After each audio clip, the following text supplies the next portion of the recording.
Hello and welcome back to F1 Challenge Career Mode. My name is Mephisto and today we're heading off to Japan for the final round of the 99 Formula 1 season. Let's get started.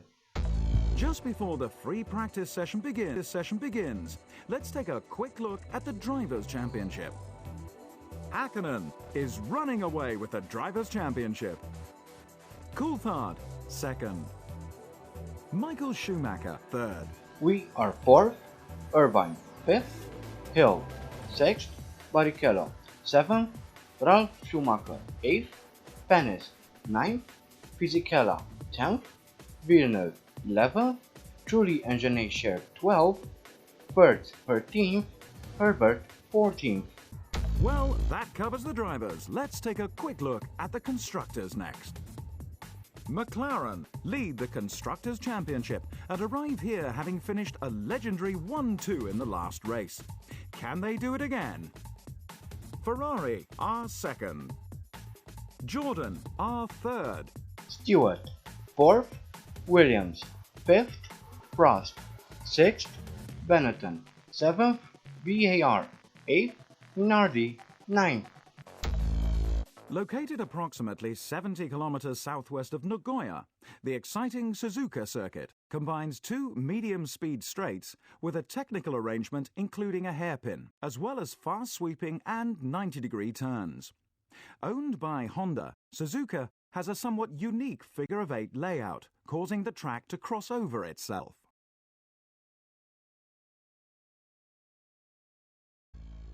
After two consecutive podium finishes, one at the European Grand Prix and one at the Malaysian Grand Prix, we arrive here in Japan for the 16th and final round of this 1999 season. And as I said at the end of my last video, we have to win here in order to reclaim third in the Drivers' Championship. Not only that, but we also have to hope that Michael Schumacher finishes the race in third or lower. But for now, let's focus on qualifying. We are now coming around for our first qualifying lap, and I felt that I was completely off pace throughout the lap. But we crossed the line with a time of 1 minute 47.709 seconds, placing us in 11th for the moment. But now we are coming around for our second qualifying lap, and again I felt that I was off pace. But we crossed the line with a time of 1 minute 46.936 seconds, which is only good enough to place us in P21. See you on the grid. Hello there. Welcome to Japan for round 16 of the 1999 FIA Formula 1 World Championship. The weather, as so often is the case here, is just wonderful.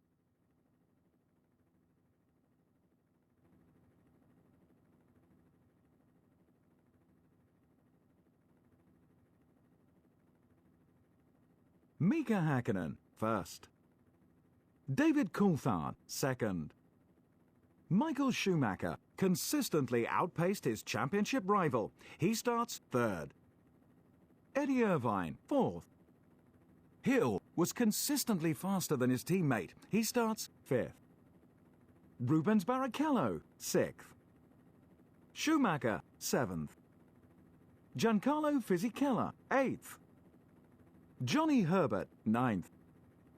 Jacques Villeneuve, 10th. Wirtz, 11th.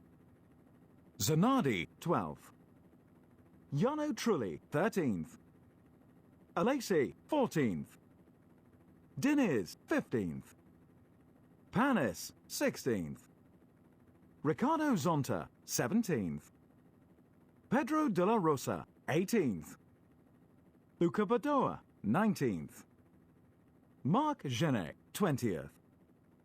The Jordan driver, 21st. Tora Takagi, 22nd.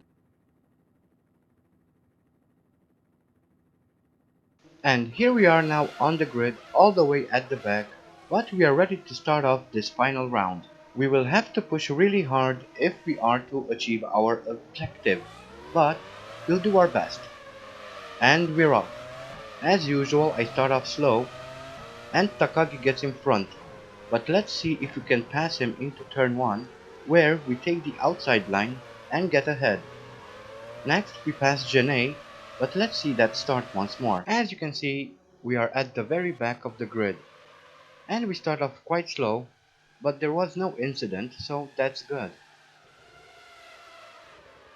So now we are chasing down Ricardo Zonta through the S's, and hopefully we will be able to pass him shortly.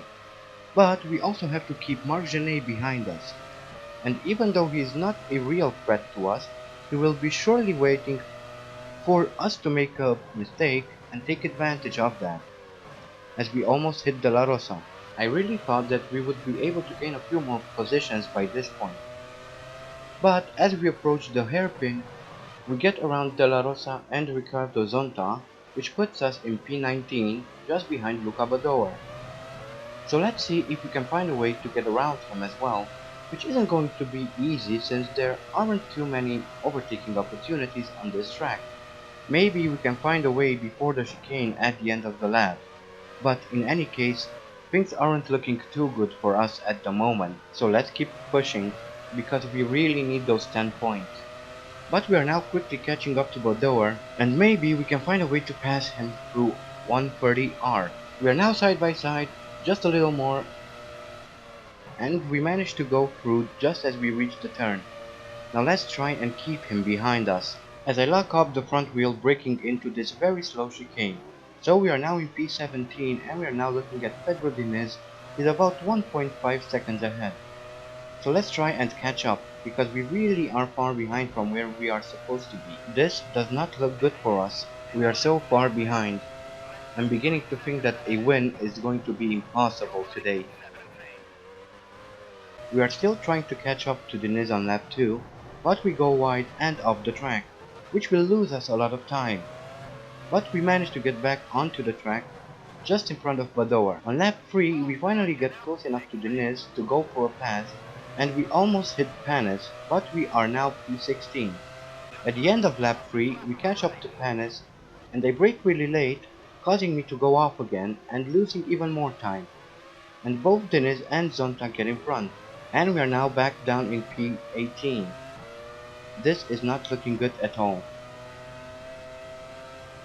On lap 4, as we approach the hairpin, we get back in front of Zonta, so we are now back in P17. Let's keep pushing and try to overtake Diniz next. At the end of the lap, we try to pass Diniz, but he leaves us no room to do it, and we almost made contact there. But we are not giving up, we will continue to push. On lap 5, as we soldier on, Diniz goes off the track and we almost end up colliding with him. That was really close, but we were able to brake in time and avoid an accident, which would have ended our race and our chance to try and win.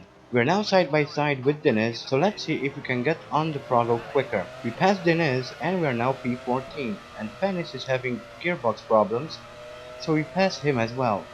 Next we have Trulli, and I suspect that there were a few cars in the pits, and that is why we are so high up all of a sudden.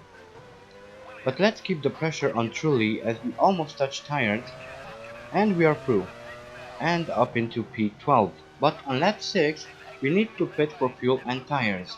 And interestingly, there were no incidents on the track until now.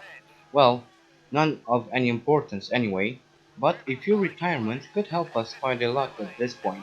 The car is now off the jack, so let's see where we'll be when we rejoin the track. We can see that Diniz, De La Rosa, Badoer, and Zonta have also pitted on this lap, which is good news for us. And we rejoin the track in P14.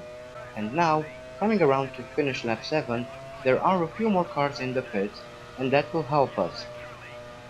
And we can see one of them exiting the pits, the Prostaviarno Trulli, and we are now in P13, with Villeneuve 4.5 seconds ahead. But now on lap 10, as we are coming through the chicane at the end of the lap, there's an incident between Villeneuve, Wirtz, Zanardi and myself. Not sure what happened there, so let's have a look. We are now riding with Villeneuve as he is approaching the chicane, and it looks like Wirtz has slightly cut the track, and one of the stewards flips the rear of his car, causing him to spin, and then Villeneuve hits him.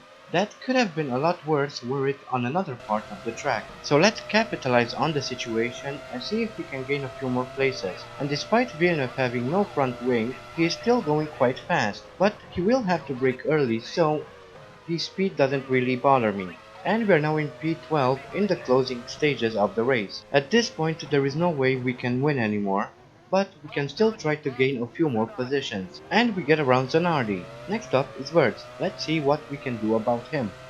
As we are chasing Wirtz through the chicane, trying to close in the gap, quite unsuccessfully, Odoer is having engine problems. Let's have a look. And here he is as he is approaching the spoon. We can see flames coming from the back of his car, and that is it for the Minardi driver. And we are still trying to pass Bert, who is just zero point 0.5 seconds ahead. But on lap 12, we finally get a chance to pass Bert, and we are up in P10, very slowly making our way up through the ranks. Next up is Herbert, as Fisichella is having engine problems. And here he is, just like Badoer a lap earlier. And there at the top of the screen we can see Badoer. Two cars, same problem at the same turn, just one lap apart. So that puts Fisichella out of the race and puts us into P9. And with just one lap remaining besides this one, there is no way we can even come close to winning. So now, coming around for one last time through the chicane, we were unable to achieve our goals for this race, which sadly leaves us in 4th in the Drivers' Championship. But overall, this was a pretty amazing season for us. Maybe we'll have more luck in the 2000 season, although it is still unclear which team we will be driving for. But I'm looking forward to start the new season, which is going to be slightly longer than this one, with the addition of the United States Grand Prix. But now, let's take a look at the standings at the end of the season, and see how it compares to the real one. That was an unforgettable Japanese Grand Prix. Here are the final results. Hakkinen first. Coulthard second. Schumacher third. Eddie Irvine fourth. Rubens Barrichello fifth. Ralph Schumacher sixth. The Jordan driver eighth. With the results confirmed, it's high time we updated the Drivers' Championship. Hakkinen wins the 1999 FIA Formula One World Drivers' Championship. And there you have it. Just like in real life, Hakkinen wins the championship, and by quite a margin. In real life, he won with 76 points as opposed to our virtual season, in which he wins with 116 points. David Coulthard finishes the season second with 69 points, as opposed to his real-life counterpart, who was in fourth with 48 points. It was actually Irvine who was in second, just 2 points behind Hakkinen with 74 points. And in fact, if he would have won the Japanese Grand Prix, he would have won the championship as well. In third, we have Michael Schumacher with 57 points. In real life, it was Heinz Harald Frentzen who finished in third with 54 points, which was our goal, but we were unable to fulfill it. We have finished fourth with 47 points, 10 points behind Schumacher. And as I just said, it was Coulthard who finished fourth in real life. In fifth, we have Irvine with 35 points. Again, as mentioned before, he actually finished in second, just 2 points behind Mika Hakkinen. In real life, we had Michael Schumacher in fifth with 44 points, and the reason for him being this low in the standings was due to his crash at the British Grand Prix, which caused him to miss 6 races. And in sixth, we have Hill, our teammate, with 22 points. In real life, this place was held by Ralph Schumacher with 35 points, whilst Hill was in 12th with 7 points. And that is as far as I'll go with the drivers' standings. Otherwise, we'll be here all day making comparisons. McLaren win the 1999 FIA Formula One World Constructors' Championship. So, McLaren wins the championship with 185 points, as opposed to the real winners, Ferrari, with 128 points. In second, we have Ferrari with 92 points as opposed to McLaren in real life with 124 points. So basically, they swapped places in our championship. In third, we have Jordan, our team, with 69 points. This actually reflects the real life result. However, in reality, they only had 61 points. Fourth is Stewart with 20 points, again reflecting the real life result minus the points. They actually scored 36 points. In fifth, we have Williams with 14 points as opposed to the real life result with 35 points. Same spot, different points. And finally, in sixth, we have Frost with 12 points. In real life, this was held by Benetton with 16 points. In our case, they finished 7th with 9 points. Well, that is it for the video and the season. But we don't have time to rest because next week we'll be starting a new season with a new team, and I'm really excited to see what the future has in store for us. There will also be a slight change to the video format, but not all that much. Speaking of which, should I keep the video length the same as until now, i.e. between 11 and 15 minutes? Or would you like to see longer videos? Please let me know in the comments. I was only making them this short because I was thinking that if they would be longer, they would be boring. And the fact that I have a monotone voice doesn't really help either. But if that is what you want, then that is what I'm going to do. Anyway, I'd say that we had a very good season. Fourth place for our first season isn't all that bad. But what do you guys think? Was it a good season or was it a bad one? Again, let me know in the comments. So, next week we'll be returning to Australia to start off the 2000 Formula 1 season. And I hope to see you there. Until then, I hope you guys enjoyed this video. Thank you all so much for watching. And as always, stay sharp.